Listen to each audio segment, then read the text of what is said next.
Será la 12ª final de Copa Libertadores que afrontará Boca, el equipo que más veces ha llegado a la instancia decisiva del torneo continental, y la 7ª en territorio brasileño.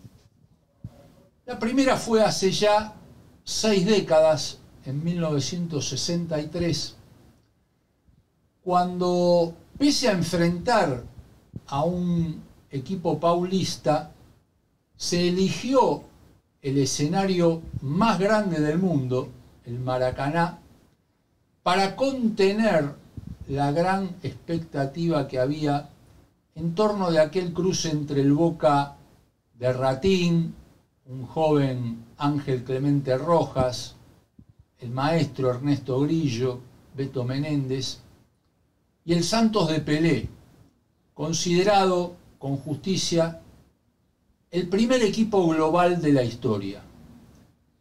Durante aquella década del 60, los paulistas recorrieron los 5 continentes desplegando un fútbol virtuoso. Era aquel Santos un equipo de gran poder ofensivo, con una delantera que salía de memoria: Dorval, Lima, Coutinho, Pelé y Pepe, más el respaldo de un volante central de fina calidad como Cito. Un equipo que, dirigido por un técnico al que apodaban Lula, como el actual presidente brasileño,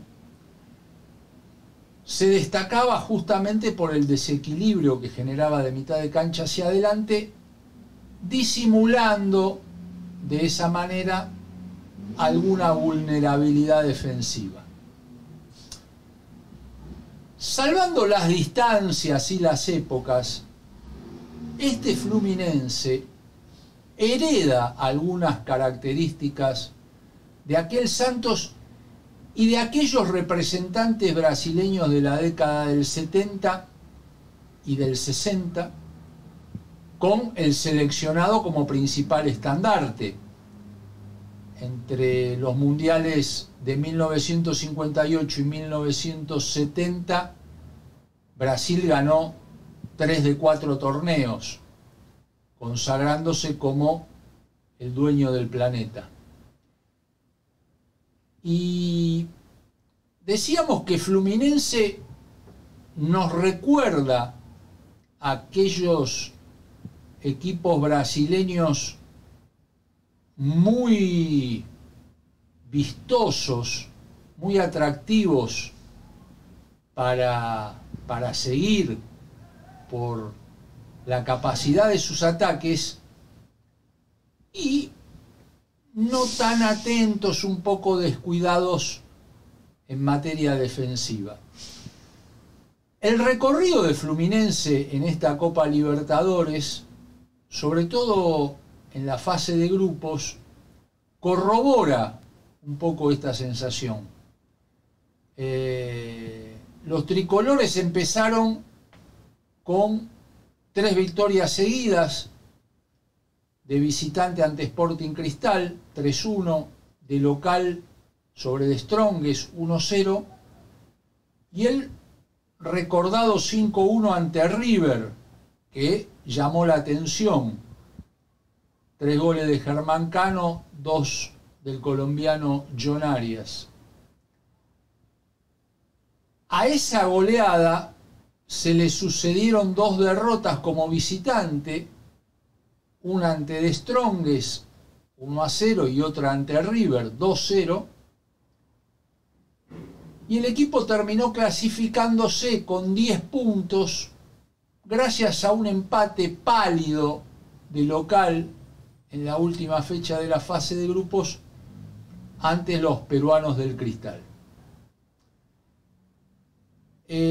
Ya en los cruces, el primero fue ante Argentinos por octavos, una eliminatoria que podría haber tenido otro resultado. Ustedes recordarán, fue muy accidentada la ida en la Paternal, donde Marcelo lesionó muy gravemente a Luciano Sánchez, un jugador de Argentinos Juniors. Los entonces dirigidos por Gabriel Milito estaban ganando 1-0. Tenían un jugador más, por la lógica expulsión del ex lateral del Real Madrid. Y a falta de 15 minutos, una salida tal vez un poco apresurada del arquero Arias de Argentinos Juniors, determinó su expulsión y el contratiempo mayúsculo de tener que reemplazarlo con un jugador de campo porque Milito, con más de 15 minutos por jugar y seguramente con la expectativa de conseguir un segundo gol para tomar más ventaja e ir más tranquilo al desquite, se quedó sin cambios. No tenía la posibilidad de colocar al arquero suplente. Terminó empatando Fluminense con un disparo de media distancia de Samuel Xavier, su lateral derecho, que fue también el mismo jugador que rompió el 0 en la vuelta en Maracaná a poco menos de 5 minutos del cierre, también con un disparo desde el borde del área que doblegó al arquero debutante de Argentinos en esa oportunidad. Terminó siendo 2-0 el resultado para Fluminense, un final con algunos incidentes, un expulsado por parte de Argentinos. Es un dato a consignar que durante el desarrollo de la Copa los rivales de Fluminense sufrieron varias expulsiones. Mencionábamos las de Argentinos Juniors. En el debut contra Sporting Cristal vio la roja Yotun, el jugador más importante del equipo peruano. En el partido con River, el 5-1 se precipita después de que el equipo visitante queda con 10 por la expulsión de González Pires, correcta. Y ya en cuartos de final, después de haber superado a Argentinos, Fluminense enfrenta a Olimpia, le gana 2-0 como local, y en la vuelta, muy asediado por el equipo paraguayo, que lo peloteó bastante, sobre todo en el primer tiempo, con el resultado 1-1, se produce la expulsión de un futbolista local y Fluminense, ya con ventaja numérica, termina ganando 3-1 esa llave. En las semifinales se midió con Inter de Porto Alegre. Ahí el que sufre una expulsión es Fluminense, el lateral derecho Samuel Xavier, que habíamos mencionado por su importante papel ante el bicho. Aún así, Fluminense logra empatar 2-2 la ida, y en la vuelta se impone 2-1 después de haber estado tempranamente en desventaja. Gana el pase con goles de Kennedy, un delantero bastante peligroso que en estos momentos se encuentra lesionado, y Cano, que es el artillero de esta edición de la Conmebol Libertadores. Este partido con Inter, la vuelta, la dirigió el venezolano Valenzuela, el mismo que había dirigido en Asunción del Paraguay la vuelta contra Olimpia. Ya sabemos que el árbitro de la final va a ser el colombiano Roldán. Nos metemos un poco con la formación de Fluminense, en base a lo que fue el equipo el 11 elegido mayoritariamente por Diniz durante el curso del torneo, y el que lo viene haciendo en estos partidos del Brasileirao. Fluminense jugó este último miércoles con Goiás, un equipo al borde del descenso. Perdía 2-0 antes del cuarto de hora, lo dio vuelta, se puso 5-2 durante el segundo tiempo, descontó Goiás, y me parece que esos 90 minutos resumen con bastante certeza esto que venimos contando de Fluminense. Un equipo que puede dañar mucho cuando tiene el dominio de la pelota, cuando se instala en campo contrario, y que padece cuando lo atacan o cuando le toca retroceder rápido después de alguna pérdida. El equipo habitualmente sale a la cancha con Fabio, el veterano arquero de 43 años.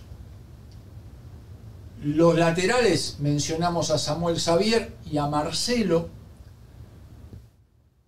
Marcelo a veces termina de volante y alguno de los mediocampistas retrocede para cubrir su posición.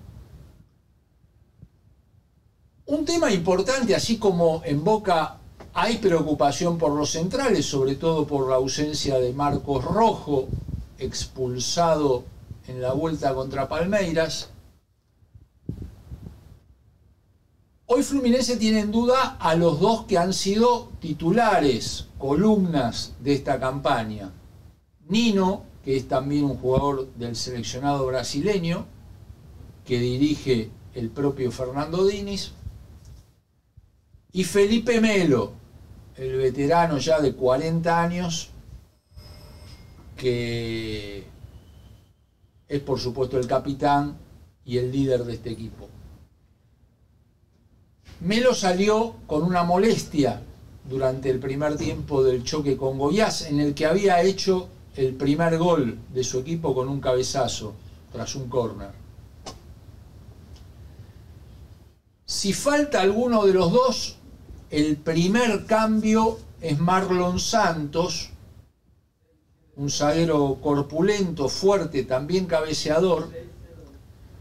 De hecho, ante Goiás convirtió un tanto de cabeza que significaba el empate parcial 2-2.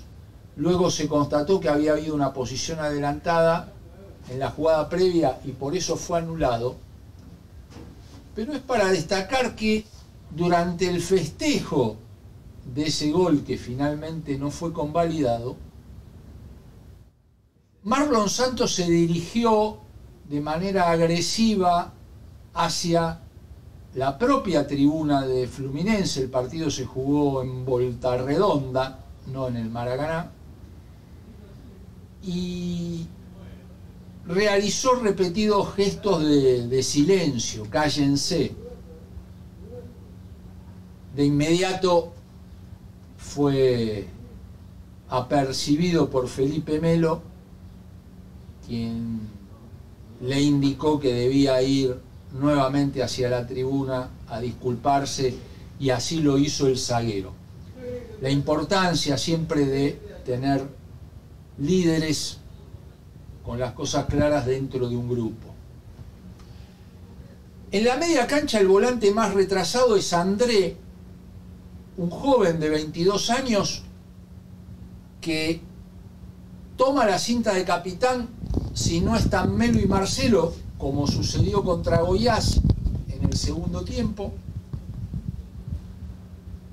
Gran despliegue, mucha potencia, bastante pendenciero, se prende en todas las peleas, tiene remate de media distancia.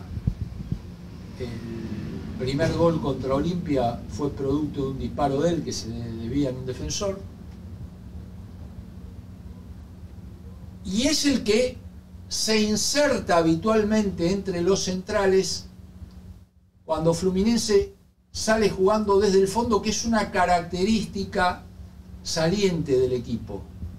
Arriesga mucho en sus salidas para mantener la posesión. Tiene, por supuesto, jugadores de mucha técnica para hacerlo. Por derecha, aunque con mucha movilidad, el colombiano Arias. Y por izquierda, retrasado Ganso. Son dos volantes ofensivos de características distintas. Arias es un gran corredor con mucha llegada al área.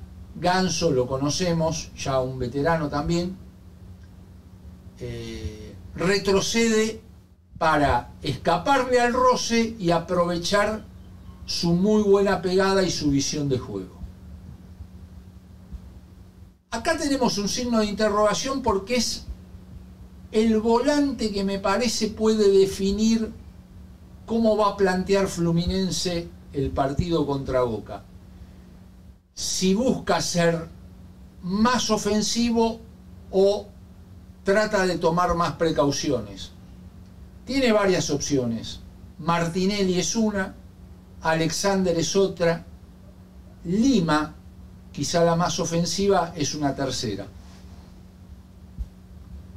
Me parece que puede ser Martinelli el que juegue, otro volante joven para refrescar y darle dinámica a un equipo en el que vemos 7 jugadores grandes. En una final que puede llegar a ser larga, de 120 minutos, me parece que ese es un elemento a tener en cuenta. Los atacantes son Germán Cano y Queno. Cano-Queno.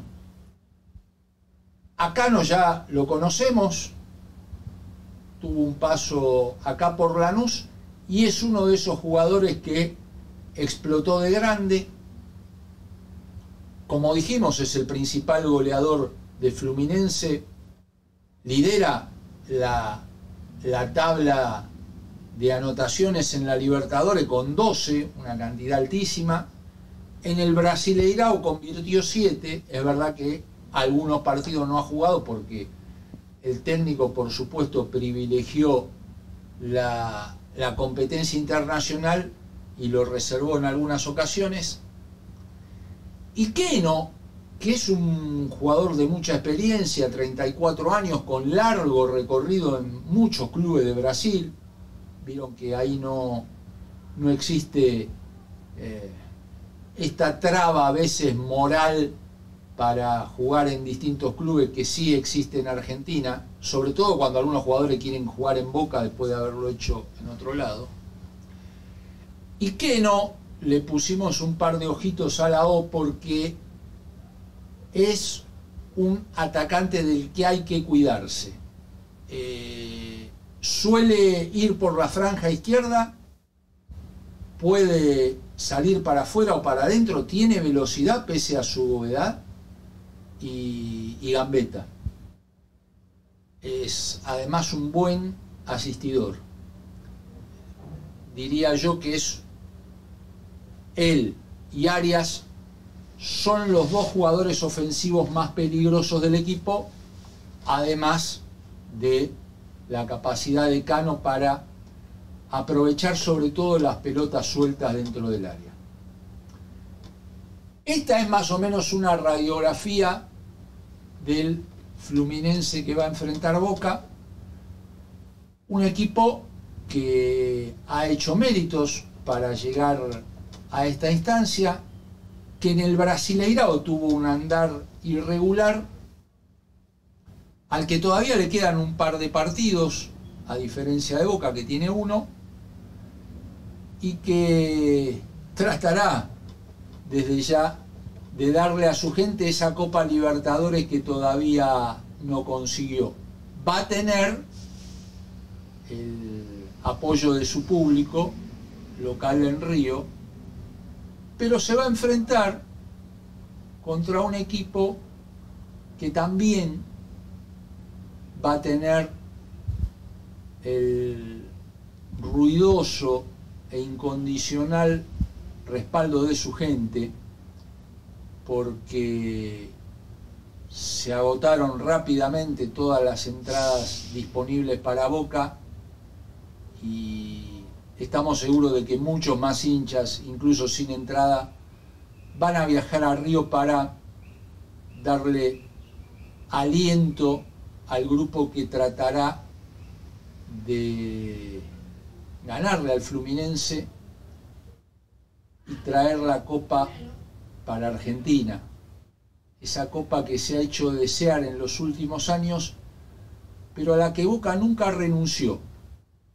Y después de haber perdido una final que algunos tal vez apresuradamente mencionaron como el fin de alguna historia, el club se ha recuperado y está nuevamente en una instancia decisiva, cosa que ya hizo en 11 ocasiones antes, y otra vez le toca definir en Brasil.